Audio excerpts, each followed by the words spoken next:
Дәрумендер. Көптеген адамдар кез келген нәрсені жеуге болады деп ойлайды.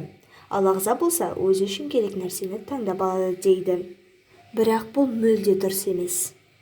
Себебі адам ағзасы үшін витаминдер өте маңызды және бай витаминдерге толуы керек. Жалпы витаминдер өте пайдалы заттар, әсіресе денсаулық үшін.